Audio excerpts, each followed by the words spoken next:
오늘도 하나님의 말씀을 듣기 위하여 그리고 하나님의 말씀대로 살기 위하여 영상을 클릭하신 여러분들 한 분 한 분을 축복합니다. 오늘도 성령 충만하십시오. 오늘은 사사기 4장입니다. 사사기에는 모두 12명의 사사들이 등장하는데요. 첫 번째 사사는 온니엘이라고 하는 사람이었습니다. 여러분이 잘 아는 갈렙의 사위가 되기도 하는 사람이었죠. 두 번째 사사가 에훗이었습니다. 성경은 사사들이 통치할 때는 이스라엘 백성들이 하나님을 잘 섬기고 평화로웠다고 기록하고 있는데요. 에훗은 자그마치 80여 년 동안 그 백성들을 잘 다스렸고 그 기간 동안 이스라엘은 평화를 누렸습니다. 자, 그런데 사사기의 특징 가운데 하나는 그 사사의 시대가 끝나고 나면 중심성이 흐트러지고 백성들이 또 하지 말아야 될 일을 하곤 했다는 것입니다. 에훗의 때도 마찬가지였습니다. 에훗 다음에 일어난 이야기를 오늘 사사기 4장이 증언해주고 있는데요. 사사기 4장에 의하면 에훗이 죽고 나자 이스라엘 백성들은 다시 여호와 보시기에 악을 행하였다고 기록하고 있습니다.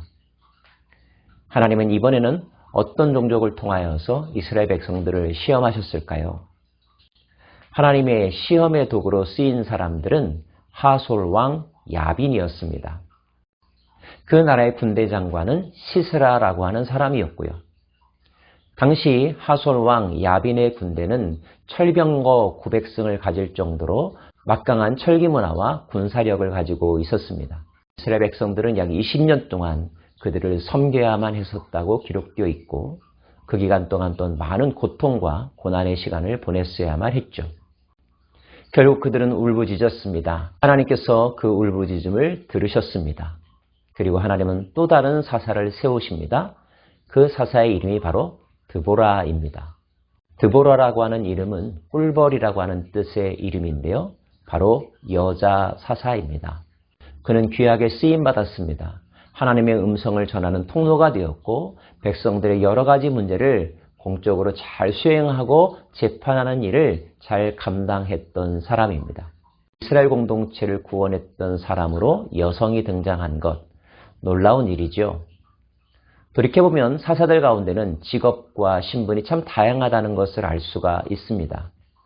삼갈이라고 하는 사사는 왼손잡이 사사였고요. 오늘 등장하는 드보라는 여성이었습니다. 귀족 출신도 있고 평민 출신도 있습니다.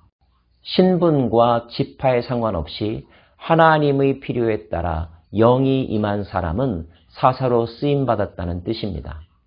다시 말하면 누구나 다 사사가 될 수 있고 누구나 다 하나님의 일의 일꾼으로 쓰임받을 수 있다는 뜻이죠. 오늘 시대도 마찬가지입니다. 하나님이 일하시는 방법은 참 다양하죠.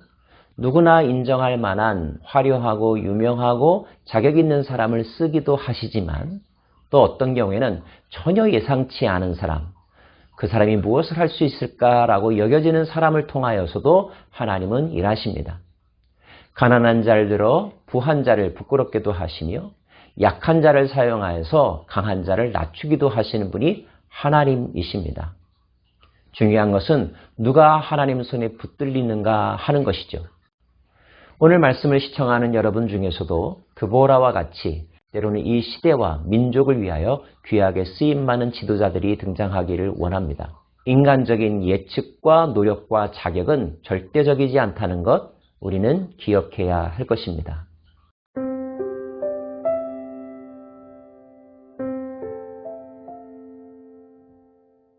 또 한 명의 등장인물은 바로 바락이라고 하는 사람입니다.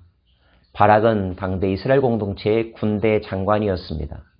앞으로 하솔 왕 야빈의 군대와 전투하게 될 때에 그 나라의 군대 장관 시스라와 맞서 싸울 사람이기도 합니다.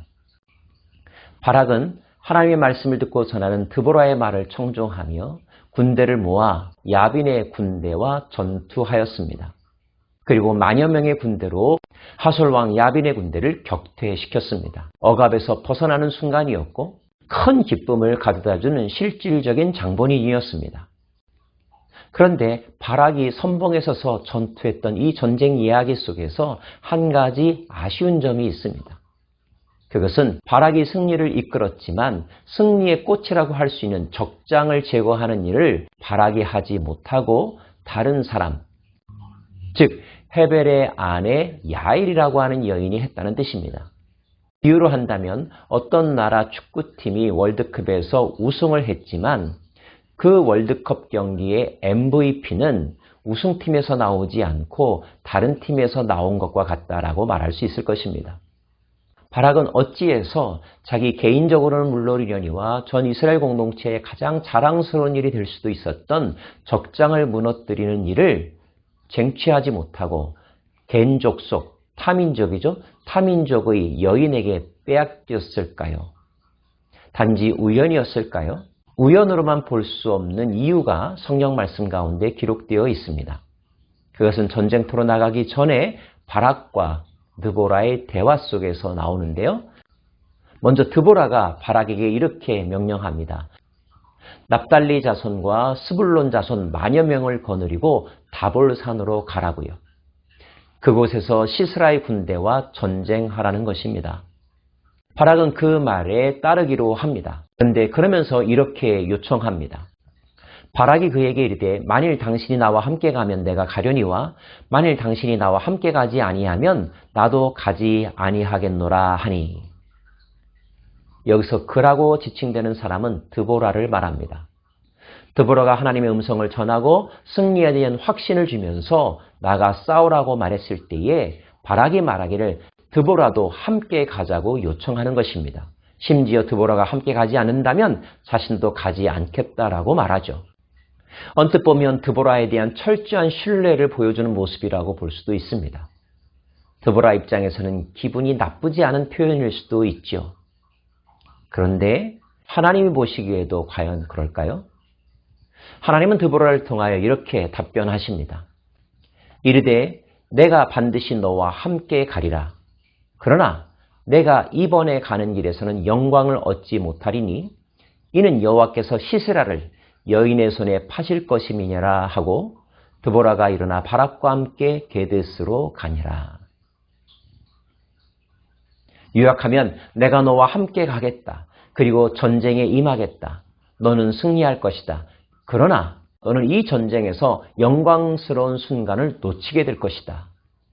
그 순간은 한 여인에게로 돌아갈 것이다 라고 말했는데 그 이유가 앞서 말한 바락의 요청과 상관이 있음을 오늘 문장이 표현하고 있습니다. 그것이 무엇일까요?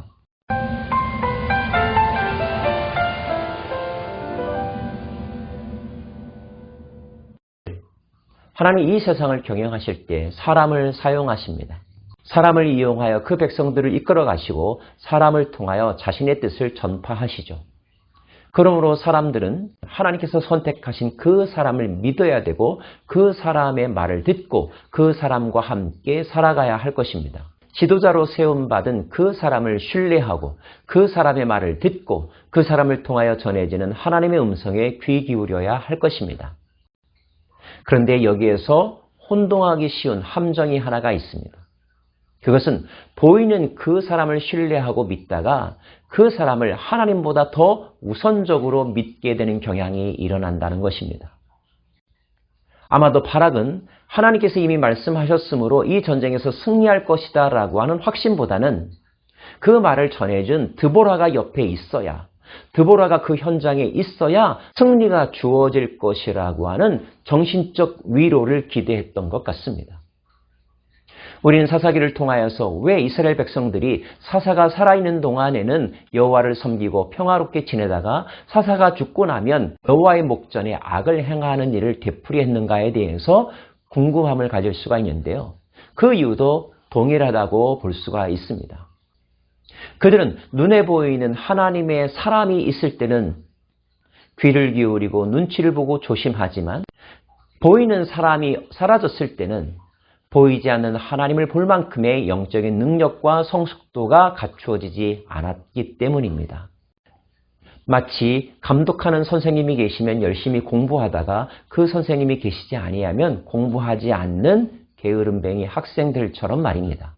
그런 일을 되풀이한다면 그는 자기 자신의 미래를 위해서 공부하는 것이 아니라 내 옆에 서 있는 선생님이 무서워서 공부하는 것이겠죠.